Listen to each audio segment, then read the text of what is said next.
32वां अध्याय। युधिष्ठिर जी बोले, हे विप्रवर, कौन यमलोक को जाते हैं, कौन नरक को जाते हैं, कौन स्वर्ग को प्राप्त होते हैं, यह सब मुझे विस्तार से कहिए।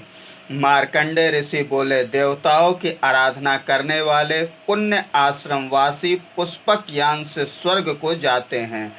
देव, अग्नि, विप्र, गुरु तथा माता पिता के सेवक तथा धर्म साधक स्वर्ग में निवास करते हैं।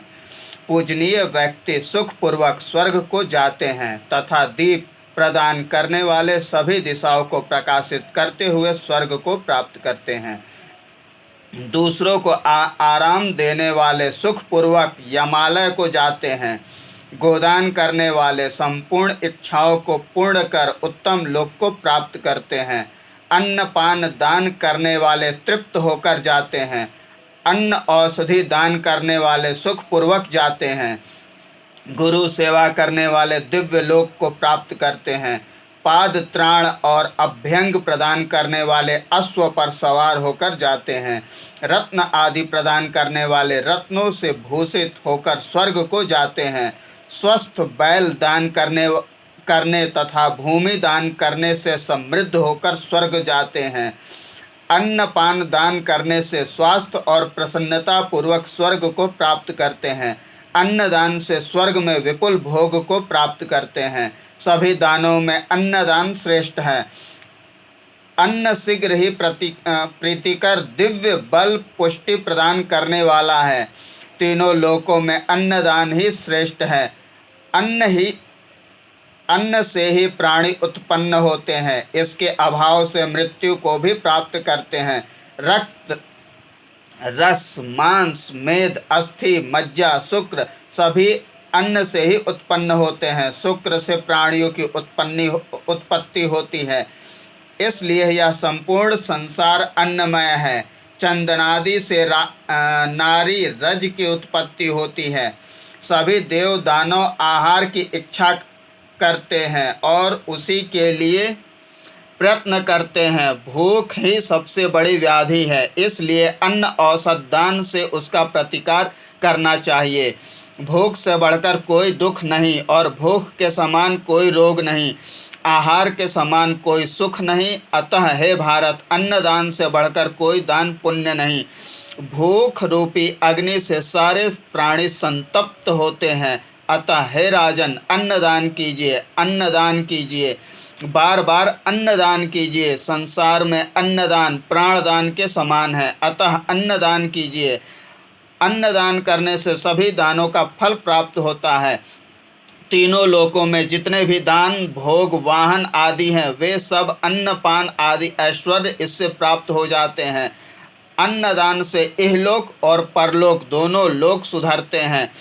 अन्नदान से अंगों की पुष्टि और मन की तुष्टि होती है। धर्म, अर्थ, काम, मोक्ष सभी इस संसार से ही संपन्न होते हैं। अन्न साक्षात ब्रह्म है, विष्णु महेश स्वरूप है, अतः अन्नदान सर्वश्रेष्ठ है। जल तीनों लोकों का जीवन है। यह अमृत दिव्य रसायन स्वरूप है। यह नाम से ही जीवन है।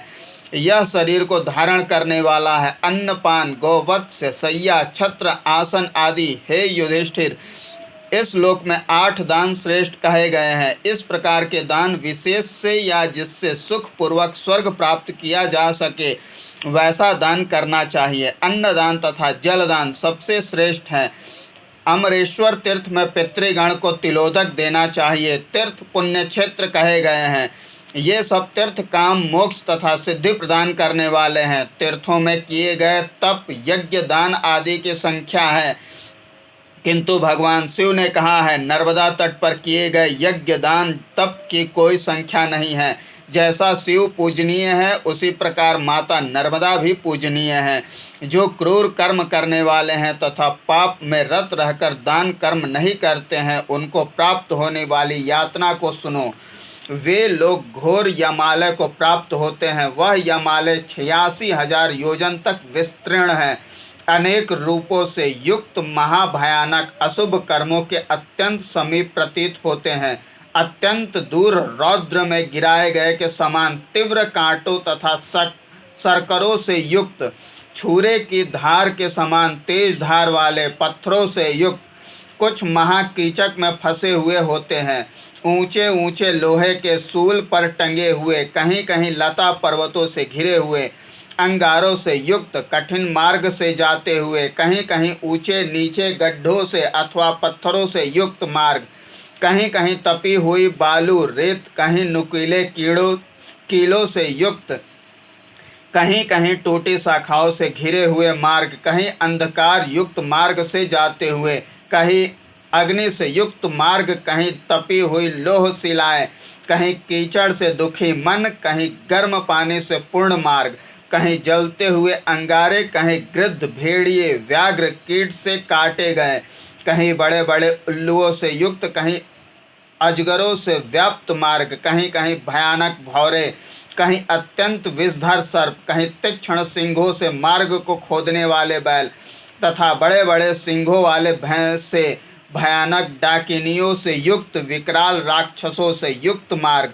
भयानक मूर्तिमान व्याधियाँ, कठिन पाप, प्रचंड वायु से बड़े बड़े पत्थरों की वर्षा, धूलि कणों से प्रहार किए गए, कहीं बिजली के तीव्र ध्वनि से हृदय को चीरने वाली ध्वनि, चारों ओर वर्षा से भेदन करते हुए उल्कापात, पर्वत शिखरों का पतन से पर्वतों को चूर्ण करने वाले, जलते हुए अंगारों की वर्षा से शरीर को जलाते हुए, महान शीत वर्षा से शरीर को कपाने वाले, बार बार महावेद वर्षा से डराते हुए, युद्ध वर्षा से सबको चबाते हुए, महान खारी धाराओं से शरीर की सिंचाई करते हुए, कुछ रोते हुए दौड़ते हुए, भूख प्यास से व्याकुल मार्ग में खींचे जाते हुए, इस प्रकार भयानक संतप्त आश्रय जल और छाया से रहित मार्ग, विश्राम रहित, अंधकार के कष्ट से सभी दुखों से दुखित, पापों में लगे हुए प्राणी यमदूतों से ले जाए जाते हैं,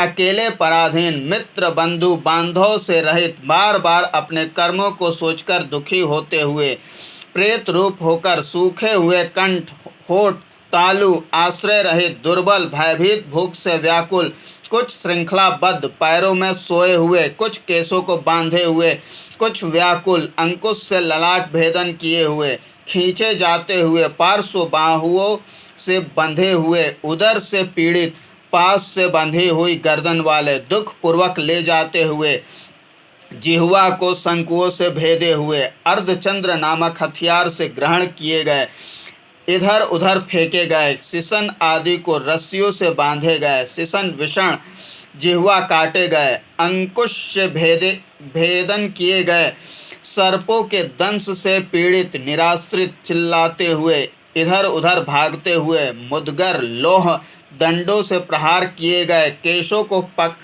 पकड़कर चाबुक से बार बार प्रहार किए गए, तथा रक्त का वमन करते हुए, भूख प्यास से अन्न जल की याचना करने वाले, शीत गर्मी से व्याकुल यमदूतों के द्वारा ले जाए जा रहे थे। दान रहित व्यक्ति इस प्रकार के कष्टों से पीड़ित होते हैं, तथा जिन्होंने शुभ कार्य किए हैं वे सुखपूर्वक गमन करते हैं। पुण्यवान लोगों को यम के पुण्यवान लोगों को यम के सामने स्वागत करते हुए आसन, पाद्य, अर्ध प्रिय भाषण से ले जाते हैं। आत्महित करने वाले महात्मा धन्य है, दिव्य सुख के लिए आपने पुण्य कार्य किए हैं। अमरकंटक पर्वत पर नर्मदा तट का आश्रय लेकर स्नान, ध्यान, शिवार्चन तथा तप किया है। जो विधि विधान पूर्वक पवित्र मन से सद्वाक्यों को सुनते हैं, वाराणसी, कुरुक्षेत्र, प्रयाग, पुष्कर में तथा गंगा निमिषारण्य, गंगा सागर संगम में, केदारेश्वर, भैरव, प्रभास क्षेत्र, महाबाल, सुंदर वन प्रांत, श्रीशैल पर, हरिश्चंद्र, सुरश्चंद्र, वाराह, विंध्य पर्वत पर, त्र्यंबकेश्वर में, पापों को नष्ट करने वाले नीलकंठ पर्वत पर, गंगा द्वार हिम स्थान पर तथा कालिंजर पर्वत पर, इन अन्य तीर्थों में क्रमानुसार यात्रा करते हुए स्नान कर, प्रार्थना कर, नमन कर, दान, ध्यान, तप करने से निश्चित ही पुण्य फल प्राप्त होता है। आप शील संपन्न हैं, आपने वेद शास्त्रों को सुना है, अतः इस में आरूढ़ होकर सभी इच्छाओं को पूर्ण करने वाले स्वर्ग को जाइए और वहां जाकर पुण्यों का उपभोग कीजिए, और जो कुछ अत्यंत अशुभ है उसे भी भोगिए। धर्मराज के पीछे से पतन भी पुण्य कारक है। धर्मराज ने कहा है कि पृष्ठतः पतन भी पुण्य कारक है। कल्पगा के तट पर निवास करने वाले कल्पगा को थोड़े अथवा बहुत समय को छोड़कर रहने वाले भी विमान में बैठकर स्वर्ग को प्राप्त करते हैं। सब तीर्थों में किए गए पुण्य कार्य की संख्या होती है, किंतु ब्रह्मा जी का कथन है कि कल्पगा तट पर किए गए दान अल्प हो या अधिक, वहाँ दान पुण्य असंख्य होता है और अनंत काल तक स्वर्ग का भोग किया जाता है। जो कोई वहाँ मृत्यु को प्राप्त होता है वह दिव्य यान में बैठकर तीनों लोकों या स्वर्ग को प्राप्त करता है, शिव सानिध्य को प्राप्त करता है, ब्रह्म लोक को जाता है अथवा विष्णु लोक को प्राप्त करता है। हे राजन, कपिला संगम, तीर्थराज, अमरकंटक और ओमकार संगम के फल का मैंने वर्णन किया। पुण्य कर्मा लोग यम को मित्र की तरह देखते हैं, किंतु जो पुण्यात्मा नहीं है वे यम को भयानक रूप में देखते हैं। पाप का आचरण करने वालों को दाढ़, कराल, नेत्र कुटिल, भ्रिकुटी तनी हुई प्रतीत होती है। ऊर्ध्व केश, बड़ी बड़ी दाढ़ी, कांपते हुए होठ, 18 क्रूर भुजाएं, सभी आयुधों को धारण किए हुए, दंडपाणी, महिष पर बैठे हुए, जलती हुई आग के समान नेत्र, रक्तमाला एवं वस्त्रों को धारण किए हुए, महामेरु के समान उन्नत, प्रलय के समान ध्वनि करते हुए तथा समुद्र को पीते हुए, तीनों लोकों को ग्रसित करते हुए, अग्नि का वमन करते हुए, मृत्यु समीप के समान तथा वहनी काला नल काल की तरह भयानक, कृतांत, रक्त वर्ण, उग्र, दारुण, काल रात्रि की तरह अनेक व्याधि, भयानक अनेक रूप, शक्ति, शूल, अंकुश, पास, तलवार और चक्र को धारण किए हुए, वज्र, पट्टिस, दंड, भयानक धनुष को धारण किए हुए, असंख्य महापराक्रमी, क्रूर, अंजन के समान काले, सभी आयुधों को धारण किए हुए, भयानक यमदूतों से घिरे हुए पापी लोग यम के तथा चित्रगुप्त के भयानक रूप को देखते हैं। भगवान चित्रगुप्त धर्म वाक्यों से जगाए जाते हैं। हे दुष्कृत्य करने वालों, दूसरों के धन को हरण करने वालों, रूप और पराक्रम पर घमंड करने वालों, दूसरों की स्त्रियों की प्रशंसा करने वालों, आप जो भी अच्छे या बुरे कार्य करते हैं उनको आपको ही भोगना है। स्वयं की आत्मा के नाश के लिए आप दुष्कर्म क्यों करते हैं? अपने कार्यों से क्यों पीड़ित होते हो? अपने कार्यों का फल आप ही प्राप्त करते हैं, इसमें किसी का दोष नहीं है। इन राजाओं को समीप से देखो। हे राजाओं, अपने ही दुष्कर्मों से तथा प्रजा के बल पर अभिमान करने वाले, प्रजा का विध्वंस करने वाले आप लोग राज्य के लोभ से, मोह से अत्यंत समय के लिए प्राप्त राज्य के लिए दुष्कर्म करते हैं। अतः दंडित किए गए दुष्कर्म के फल का भोग करो। राज्य, स्त्री, पुत्र सबको छोड़कर आप अकेले हैं और वह बल भी तुम लोगों में नहीं देख रहा जिससे आप लोगों ने प्रजा का विध्वंस किया। अब यमदूतों के द्वारा ले जाने पर कैसा लग रहा है? अपने किए गए कार्य को याद करते हुए राजा चुप हो गए। इन वाक्यों से उन राजाओं को धर्मराज ने आदेश देकर पाप शुद्धि के लिए यमदूतों को कहा, हे चंड, हे महाप्रचंड, हे महाचंड, हे चंड, हे महाचंड, दांतों से नरक को ले जाए जा रहे इन राजाओं को इनके पापों से मुक्त कर दो, शुद्ध कर दो। जैसे क्षार, अम्ल आदि से सीसा आदि धातुएं तथा पुट से, अग्नि से, कूटने से शुद्ध की जाती है, उसी तरह इन्हें भी शुद्ध कर दो। धर्मराज के वचनों को सुनकर उनकी आज्ञा पालन करने वाले दूतों ने शीघ्र उठकर पैरों से पकड़कर घुमाकर पृथ्वी पर फेंक दिया। फेंकने पत्थर, वृक्ष से, सभी प्रकार के शास्त्रों से जर्जर किए गए, संज्ञा रहित, चेष्टा रहित वायु के स्पर्श से पुनः चेतना को प्राप्त करने लगे। पाप शुद्धि के लिए पुनः नरक रूपी संसार समुद्र में फेंके गए। पृथ्वी पर 28 करोड़ नरक है। 7वें तल के अंत में घोर अंधकार में स्थित अति घोर, महाघोर, घोर, घोरतर, घोर रूप 5वीं अत्यंत दुखदायी है। 6ठी तरण तारण, सातवीं भयानक, आठवीं कालरात्रि, नौवीं दोनों से ज़्यादा उत्कट भयानक, 10वीं चंड महाप्रचंड महाचंड तप से भी नीचे, 20वीं चंड कोलाहल युक्त अत्यंत कठोर त्रिकोणा पंचकोण युक्त सुदृढ़ दीर्घ अत्यंत गोल सप्तभौम अष्टभौम तथा दूसरी माया से तृप्त, इस प्रकार घोर करोड़ नामों से व्याप्त पृथ्वी पर ये 28 करोड़ प्राणियों के यातना के लिए है। इनमें इनके क्रमशः 5-5 नायक जानना चाहिए। प्रत्येक नाम से करोड़ों हैं। उनमें रौरव नरक में प्राणी रुदन करते हैं। महारौरव में प्राणी महापीड़ा से महारुदन करते हैं।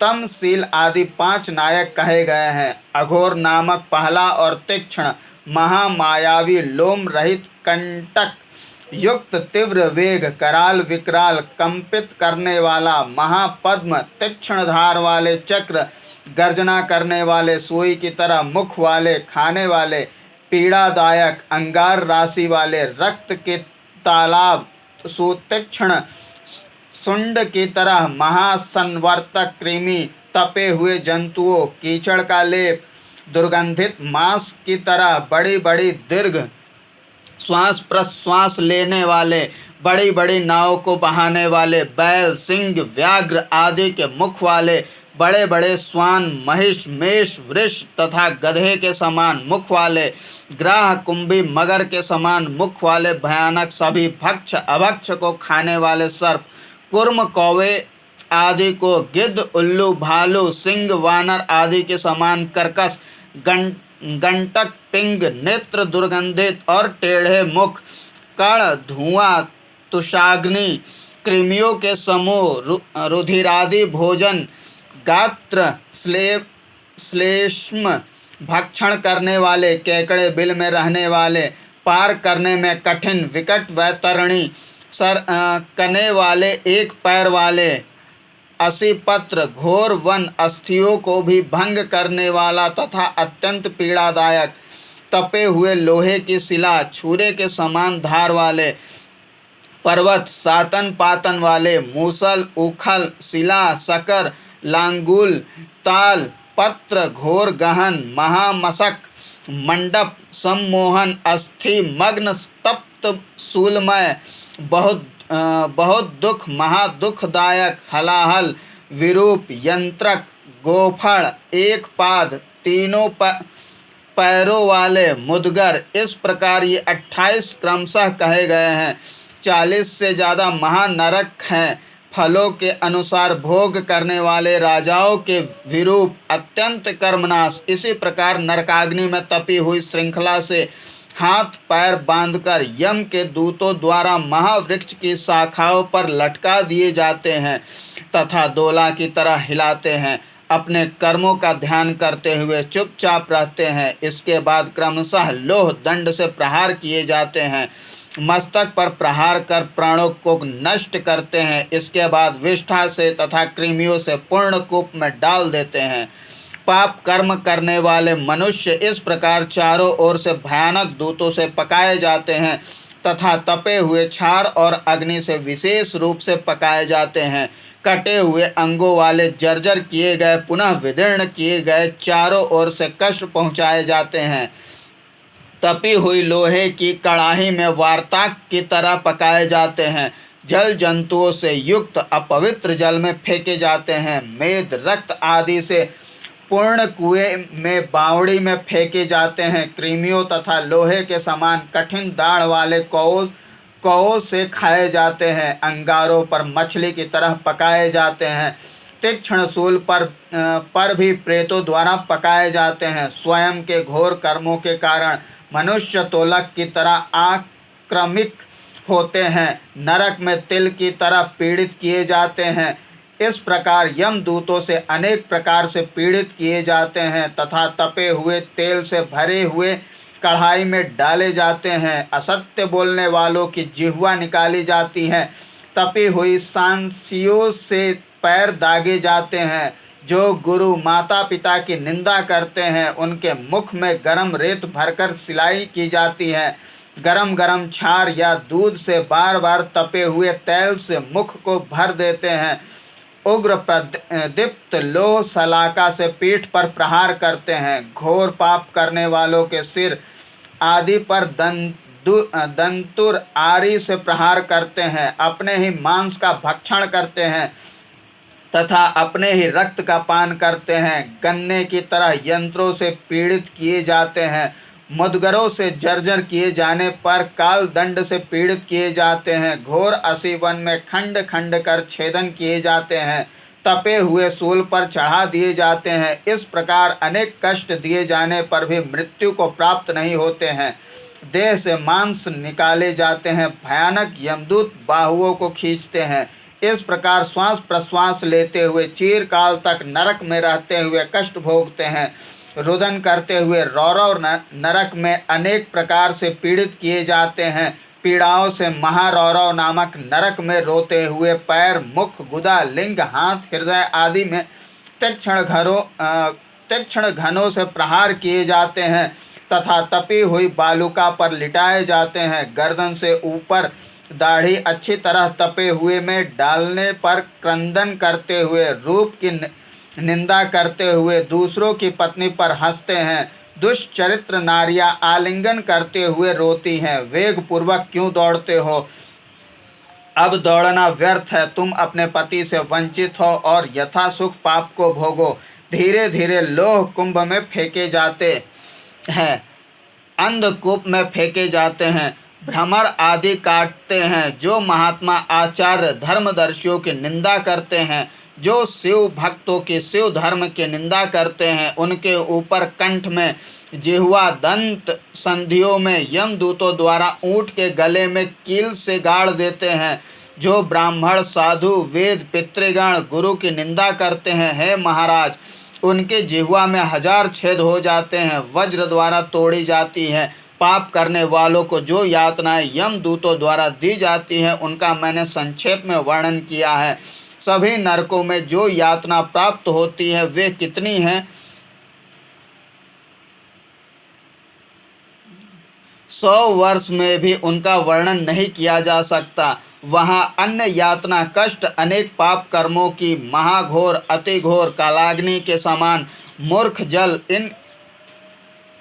जन इन यातनाओं को सुनने से पूर्व ही मृत्यु को प्राप्त हो जाते हैं। पुत्र, मित्र, पत्नी के लिए जो भी पाप तुम्हारे द्वारा किए गए हैं, उन्हें तुम अकेले ही भोगोगे, उन्हें यहाँ नहीं देखोगे। स्वयं के द्वारा किए गए पाप निश्चित ही तुम्हें ही भोगना है। फिर आत्मा के नाश के लिए तुम पाप क्यों करते हो? देव द्रव्य विनाश से या गुरु द्रोहादि कर्म से बार बार यमदूतों से काटे जाते हैं। सभी पापियों को क्रमशः नरकों में अनेक कष्ट दिए जाते हैं, इसमें कोई संदेह नहीं। इस संसार में जब तक तारे और चंद्र हैं, तब तक पापी लोग पीड़ित होते रहेंगे और उस पाप की मनुष्य इससे आधे समय तक यमदूतों द्वारा पीड़ित होंगे। मृत्यु किसे कहते हैं? किसकी कब मृत्यु होती है? आकस्मिक मृत्यु होने पर किसकी निंदा करता है? मनुष्य सबको छोड़कर अकेला ही जाता है। इसलिए सब प्रकार से मनुष्य को धर्म परायण होना चाहिए। नरकों के लक्षणों का वर्णन किया। अब तीर्थों के बारे में सुनो। युधिष्ठिर जी बोले, हे ब्राह्मण, कल्पांत निवासी आपके चरणों में प्रणाम। 33वां अध्याय। युधिष्ठिर जी बोले, हे ब्राह्मण, कल्पांत निवासी आपके चरणों में प्रणाम है। पितामह हरि भगवान शिव के शरण में जाता हूँ। भगवान शिव को नमन करता हूँ, उनका ही ध्यान करता हूँ, उनका ही स्तवन करता हूँ। भगवान शिव को ही सुनता हूँ, देखता हूँ, उन्हीं को आत्मा में रखता हूँ। हे द्विजवर, मुनि श्रेष्ठ, तपस्वियों में श्रेष्ठ मार्कंडेय जी, नरक यातना को सुनकर भयभीत हूँ। जिस धर्म से संसार सागर पार किया जा सकता है, उस धर्म का वर्णन कीजिए। मार्कंडेय ऋषि बोले, हे सूर्यपुत्र, पापों की निंदा करते हुए मूढ़ मनुष्य कार्य में प्रवृत्त होता है। न तो वह स्वयं को जानता है, दूसरों को अथवा भाग्य को भी नहीं जानता, कल्याण को नहीं सुनता है, नेत्र होने पर भी नहीं देखता है। वह मार्ग पर धीरे धीरे चलते हुए भी पद पद पर गिरता है। प्राणियों को संक्षेप में कहा, विस्तार पूर्वक जैसा कहा वैसा आप सुनो। यम ने कहा, मेरे द्वारा बांधा गया बुद्धिमानों के द्वारा बताए जाने पर भी नहीं जानता है। लोभ मोह के वश से मनुष्य संसार द्वारा बांध दिया जाता है। गर्भज भाव से शास्त्रों से मनुष्य को ज्ञान कराया जाता है। स्वर्ग और मोक्ष प्रदान करने वाले मार्ग का अनुसरण नहीं करता है। शिव ध्यान सर्व कर्म साधक सन्मार्ग को भूल जाते हैं। नरक को नष्ट करने वाला, कुछ कार्य अहित करने वाले प्रेत रूप होकर सब मनुष्य यम लोक जाते हैं। हे मूढ़ मनुष्यों, जैसा भगवान सूर्य ने उपदेश दिया उस कथा को सुनिए। पूर्व में स्नेह से मेरे पिता ने पवित्र नर्मदा चरित्र का वर्णन किया है। पितृदेवताओं की पवित्र कथा को सुनिए। कृतादि युग में सप्तद्वीप पृथ्वी, उसमें प्रथम द्वीप लक्ष्य योजन तक फैला हुआ है। वहाँ विंध्य पर्वत से तथा रुद्र देह से उत्पन्न श्रेष्ठ नर्मदा नदी पाप तथा दुर्गति को नष्ट करने वाली उत्पत्ति से प्रवाह से लेकर जलधि पर्यंत 100 योजन तक स्थित प्राणी 100 जन्म तक मनुष्य शरीर को प्राप्त करता है। वह भारतवर्ष को प्राप्त कर तथा उसमें मनुष्य योनि को आश्रय कर, जिसने सप्तकल्प तक बहने वाली नर्मदा को नहीं सुना, दूर अथवा पास में स्थित होते हुए भी आत्मा को नहीं लगाया, तब बहुत से पुण्य दान जप करने से क्या लाभ। यदि माता रेवा का सेवन नहीं किया तो अन्न नदियों के सेवन से क्या, स्नान पान तप दान आदि क्रियाओं से क्या। जो पापात्मा माता रेवा का आश्रय नहीं करता वह व्यक्ति पापों को नष्ट करने वाली माता नर्मदा का ध्यान करता है। जो व्यक्ति पापों को नष्ट करने वाली माता नर्मदा का ध्यान करता है, उनके पाप उसी तरह नष्ट होते हैं जैसे सूर्य के उदय होने पर अंधकार। किंतु जो व्यक्ति माता नर्मदा का स्मरण मन वाणी अथवा कर्म से करता है, पापी व्यक्ति नर्मदा का स्मरण करते हैं, उन्हें यमदूत कष्ट नहीं देते हैं, मेरे द्वारा कहे गए नरकों को लांघ जाते हैं, गंगा आदि अनेक प्रकार के करोड़ों तीर्थों को भी लांघ जाते हैं। माता नर्मदा के प्रभाव से मनुष्य पापों से शुद्ध हो जाता है। यदि नरक में भी रेवा शिव और विष्णु का स्मरण करे तो वह उसी क्षण यमदूतों से मुक्त हो जाता है, इसमें कोई संदेह नहीं। जहाँ वैदुर्य पर्वत अमरकंटक है, वह ओमकार भुक्ति मुक्ति फल देने वाला है। फिर पापों से उपहत चित्त से चिंता नहीं करना चाहिए। सिद्धेश्वर सब प्रकार के सिद्धि प्रदान करने वाला है। यज्ञ पर्वत के मध्य वही शशिभूषण भगवान शिव है। नर्मदा के दक्षिण में अमरेश्वर शिवलिंग है। चतुर्थ कपिलेश शिव क्षेत्र कहा जाता है, जो हमेशा भक्ति पूर्वक पुष्प धूप दीप हवन तर्पण आदि से अर्चना करते हैं, वे शिवलोक को प्राप्त होते हैं। भगवान सूर्य ने जो कहा वह सब मैंने वर्णन कर दिया। नर्मदा की सेवा करने वाले पापियों के लिए धर्म ही पथ्य है। गोदान, स्वर्णदान, तिल, जल, अन्न, घर, वस्त्र, रथ, महिषी आदि दान करने वाले तथा भवन उद्यान दान करने वाले उग्र नरकों को प्राप्त नहीं करते हैं। माता नर्मदा के तट पर दान करने का अत्यंत फल प्राप्त होता है और वह सब पापों से मुक्त हो जाता है। यह भगवान शिव का वचन है। सम्मान अपमान वियोग संगम पर नष्ट हो जाता है। वृद्धावस्था एवं कष्टों से शीघ्र ही मुक्त हो जाता है। झुर्रियों एवं असमय बाल सफ़ेद होने से जर्जर शरीर इंद्रियों के विफल होने पर मनुष्य क्या करता है। पूर्व युवावस्था एवं सुंदरता के कारण स्त्री पुरुष दोनों एक दूसरे के प्रिय थे, किंतु वृद्धावस्था के कारण दोनों आपस में अप्रिय हो गए। पहले की तरह नहीं, अपने वृद्धावस्था जन्य परिवर्तन को देखते हुए भी दुखी नहीं होता, वह अचेतन है। पुरुष वृद्धावस्था से ग्रस्त, पत्नी पुत्र आदि बांधों से युक्त, अशक्त होने से, दुराचारों से और नौकर वर्ग से तिरस्कृत होता है। धर्म अर्थ काम मोक्ष किसी की भी सिद्धि नहीं होती। जब तक शरीर में सामर्थ्य रहती है तब तक धर्म, अर्थ, काम, मोक्ष आदि का प्रयास कर लेना चाहिए। यह शरीर वात, पित्त, कफ का समूह है। इनकी विषमता ही रोग है, अतः सम अवस्था श्रेष्ठ है। इनके द्वारा उत्पन्न अनेक रोग शरीर को पीड़ा पहुँचाते हैं, उन्हें आत्मवैद्य ही दूर कर सकता है। 101 मृत्यु इस शरीर में है, उनमें एक ही काल मृत्यु शेष, सब अकाल मृत्यु है। शारीरिक व्याधियाँ औसत तथा प्रार्थना से नष्ट हो जाती हैं, किंतु काल मृत्यु जप, होम आदि से भी शांत नहीं होती। पुण्य नरक को नष्ट करने वाले होते हैं, प्रेति भूत मनुष्य मेरे लोक को प्राप्त होते हैं। जो मेरा स्मरण करता है, जो अल्प मृत्यु से डरता है, उसकी विष, मद्य, दंश आदि से अल्प मृत्यु नहीं होती। अनेक व्याधियाँ, सर्प आदि के दंश, विष आदि मनुष्यों के मृत्यु के द्वार हैं। काल से ग्रस्त शरीरधारियों के रोगों से ग्रस्त होने पर धन्वंतरी भी कल्याण नहीं कर सकते। न औषध, न तप, न दान, न मित्र, न बंधु काल से पीड़ित व्यक्ति की कोई भी रक्षा नहीं कर सकता। रसायन, तप, जप, योग, आत्मसिद्धि कोई भी काल मृत्यु को दूर नहीं कर सकता।